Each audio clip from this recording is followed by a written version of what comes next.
Topic है distance and displacement. Very interesting topic, distance and displacement. Distance और displacement में आज हम जो डिस्कस करेंगे डिस्टेंस विथ डायरेक्शन, और उसमें होगा टाइप ऑफ डिस्प्लेसमेंट, और उसमें होगा zero displacement, negative displacement and positive displacement. So start करते हैं सबसे पहले डिस्टेंस को। तो ये डिस्टेंस क्या है? डिस्टेंस में होता है कि अगर हम सपोज कर लेते हैं कि ये पॉइंट ए है और ये पॉइंट बी है। सो ए और बी के बीच की सेपरेशन में अगर कोई ए से बी की ये जो लेंथ है, इसी को हम क्या कहते हैं? डिस्टेंस कहते हैं। बट ए से बी तक पहुंचने के और भी रास्ते हो सकते हैं। जैसे ये रास्ता हो सकता है, ये भी पाथ हो सकती है। डिफरेंट काइंड ऑफ, यानी कि बहुत सारे वेज हो सकते हैं ए से बी तक पहुंचने के। लेकिन सबसे अच्छी बात यह है कि इन सबको हम क्या कह सकते हैं? डिस्टेंस कहते हैं। ये भी डिस्टेंस है, ये भी डिस्टेंस है और ये भी डिस्टेंस है। यानी कि the total path length covered by a body is called distance. समझ में आ रही है?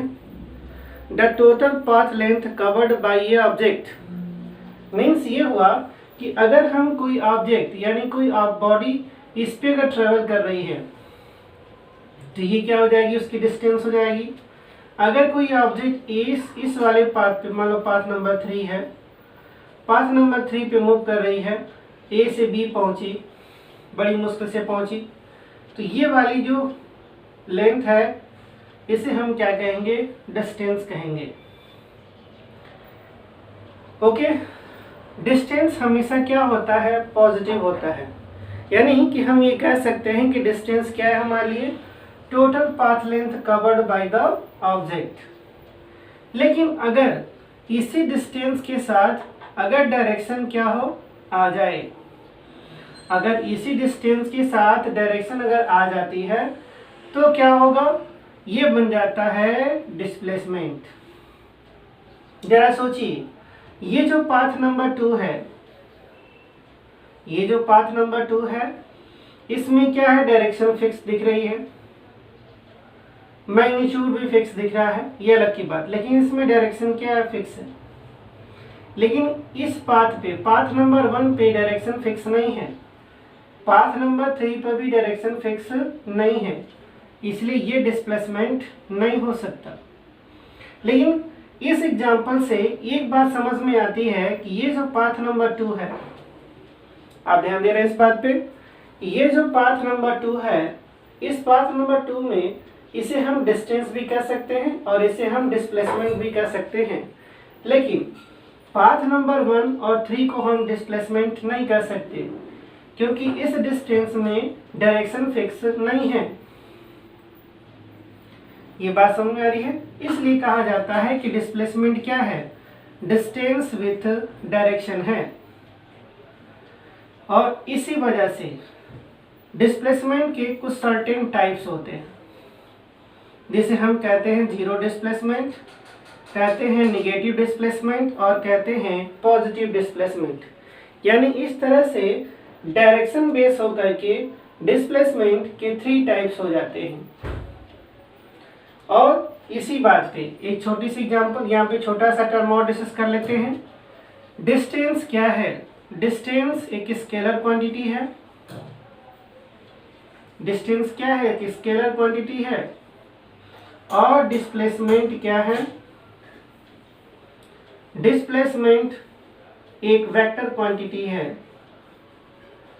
डिस्प्लेसमेंट एक वेक्टर क्वांटिटी है। ओके, नाउ अब हम डिस्कस करते हैं जीरो डिस्प्लेसमेंट, फिर डिस्कस करेंगे नेगेटिव डिस्प्लेसमेंट को, फिर डिस्कस करेंगे पॉजिटिव डिस्प्लेसमेंट को। Okay, now we can start zero displacement. What the means of zero displacement? Suppose करते हैं कि ये पॉइंट ए है और ये पॉइंट बी है। अगर कोई ऑब्जेक्ट या कोई बॉडी या कोई मैन या बॉय। अगर पॉइंट ए से अगर ट्रेवल करता है तो ये इसकी क्या कहेगी, स्टार्टिंग पॉइंट कही जाएगी। क्या कहेंगे इसे हम, स्टार्टिंग पॉइंट कहेंगे। ऑब्वियसली जहां से हम मोशन स्टार्ट करते हैं उसी पॉइंट को हम क्या करते हैं, स्टार्टिंग पॉइंट कहते हैं। ओके, और इसी स्टार्टिंग पॉइंट को हम ओरिजिन भी कह सकते हैं। इसी ओरिजिन को हम रेफरेंस पॉइंट भी कहते हैं। क्या कह सकते हैं इसे, रेफरेंस पॉइंट भी कह सकते हैं, रेफरेंस पोजीशन कह सकते हैं। अब इस इनिशियल पोजीशन से ऑब्जेक्ट फॉरवर्ड डायरेक्शन में गया, बी पे पहुंचा और बी से फिर से वापस आ गया। कहाँ पे, इनिशियल पॉइंट पर ही वापस आ गया। तो ये जो फॉरवर्ड डायरेक्शन थी वो पॉजिटिव, और ये जो इस रेफरेंस में इसकी डायरेक्शन चेंज हो गई तो हम इसे क्या कहेंगे, निगेटिव डिस्प्लेसमेंट कहेंगे। ये जो हुआ उसे हम क्या कहेंगे, नेगेटिव डिस्प्लेसमेंट कहेंगे। क्यों ऐसे नेगेटिव कहेंगे, क्योंकि इस रेफरेंस के रेफरेंस में ये इसकी फॉरवर्ड डायरेक्शन हो गई और इसी के रेफरेंस में ये इसकी क्या हो गई, नेगेटिव डायरेक्शन हो जाएंगी।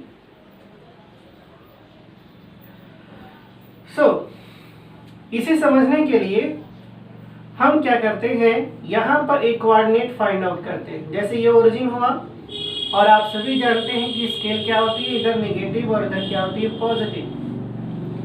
तो इस रेफरेंस यानी कि इस पोजीशन यानी कि इस ओरिजिन के रेफरेंस में अगर हम इस डायरेक्शन में मोशन कर रहे हैं तो ये क्या होगी हमारी, पॉजिटिव। और फिर अगर वापस हम आ रहे हैं तो हम इस डायरेक्शन को फॉलो कर रहे हैं, नेगेटिव डायरेक्शन को, इसलिए वो डिस्प्लेसमेंट कैसा हो जाएगा, नेगेटिव हो जाएगी। ओके, फाइनलाइज करते हैं। अब ये कहते हैं कि मान लो कि अगर वो इस डायरेक्शन में गया है और फिर वापस आता है तो फिर से कहाँ पहुंच गया, इनिशियल पॉइंट पर ही वापस आ गया। So what the means of this, कि अगर हम जीरो डिस्प्लेसमेंट की बात करेंगे तो जब भी कोई ऑब्जेक्ट टोटल जर्नी में अगर वापस अपनी इनिशियल पॉइंट पे वापस आ जाता है तो वो डिस्प्लेसमेंट क्या हो जाएगी, जीरो हो जाएगी। क्यों, क्योंकि अगर हम यहाँ पे नेट डिस्प्लेसमेंट अगर फाइंड आउट करेंगे, नेट डिस्प्लेसमेंट फाइंड आउट करेंगे तो क्या हो जाएगा, ए बी, फिर क्या करना पड़ेगा मुझे, minus A B, B to A, और इस डायरेक्शन में यानी कि वापस आ गया, दोनों की मैग्नीट्यूड सेम है, ये वैल्यू क्या हो जाएगी, जीरो हो जाएगी। ये क्या हो जाएगी, वैल्यू जीरो। तो नेट डिस्प्लेसमेंट क्या हो गया, जीरो। उसी तरह से अगर कोई ऑब्जेक्ट सर्कुलर मोशन कर रहा हो और इस पॉइंट से अगर उसने स्टार्ट किया तो इस पॉइंट को हम क्या कहेंगे, इनिशियल, और घूम करके फिर से उसी पॉइंट पे वापस आ गया तो नेट डिस्प्लेसमेंट क्या हो जाएगी, जीरो हो जाएगी। यानी कि जब भी मोशन में इनिशियल और फाइनल पॉइंट अगर कोइंसाइड कर जाती है तो नेट डिस्प्लेसमेंट क्या हो जाएगी, जीरो हो जाएगी। लेकिन अगर यहाँ पे सबसे इंटरेस्टिंग पॉइंट क्या होता है, सबसे ज़्यादा इंटरेस्टिंग पॉइंट ये है कि डिस्टेंस का क्या,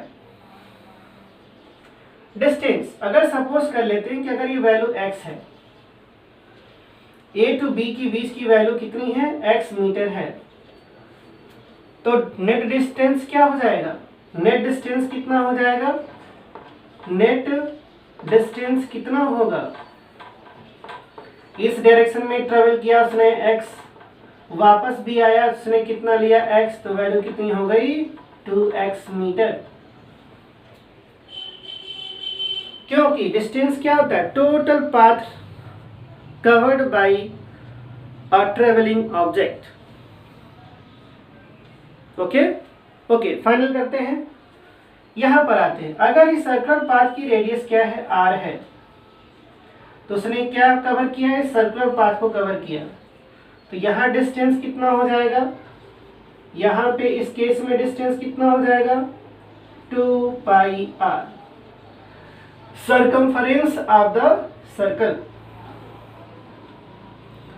आप समझ पा रहे हैं, डिस्टेंस और डिस्प्लेसमेंट में फर्क समझ में आई है कि जब हम डिस्टेंस में डायरेक्शन लगाते हैं तो ये डिस्प्लेसमेंट हो जाता है, लेकिन अगर डिस्टेंस में डायरेक्शन नहीं है तो वो total path length covered by an object. और इस तरह से हम यहाँ पर डिस्प्लेसमेंट और डिस्टेंस कवर कर लेते हैं। बात समझ में आ रही है? निगेटिव डिस्प्लेसमेंट समझ में आया कि इस रेफरेंस पॉइंट के रेस्पेक्ट में अगर डायरेक्शन बदल जाती है तो वो क्या हो जाता है? निगेटिव डिस्प्लेसमेंट हो जाती है। ओके। और अगर पॉजिटिव डिस्प्लेसमेंट की बात करें तो पॉजिटिव क्या है? इस रेफरेंस पॉइंट के फॉरवर्ड डायरेक्शन में जितनी भी वो डिस्टेंस विथ डायरेक्शन कवर करेगा वो सब क्या है? पॉजिटिव डिस्प्लेसमेंट में आ जाएगा। ओके, ये बात समझ में आ रही होगी। तो एक बार समराइज कर लेते हैं इस पूरी स्टोरी को। समराइज करने में हमने ध्यान दिया कि अगर इस रेफरेंस पॉइंट को अगर हम स्टार्टिंग पॉइंट या ओरिजिन या रेफरेंस पॉइंट अगर इसे कहते हैं, तो अगर कोई ऑब्जेक्ट इससे फॉरवर्ड डायरेक्शन में मोशन करता है तो पॉजिटिव, और इसके अपोजिट डायरेक्शन में मोशन करता है तो मोशन कैसा होगा? नेगेटिव। हम उसे कहेंगे negative displacement.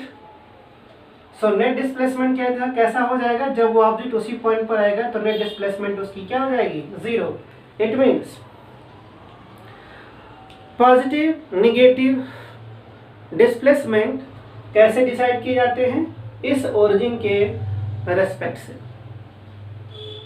Thank you very much.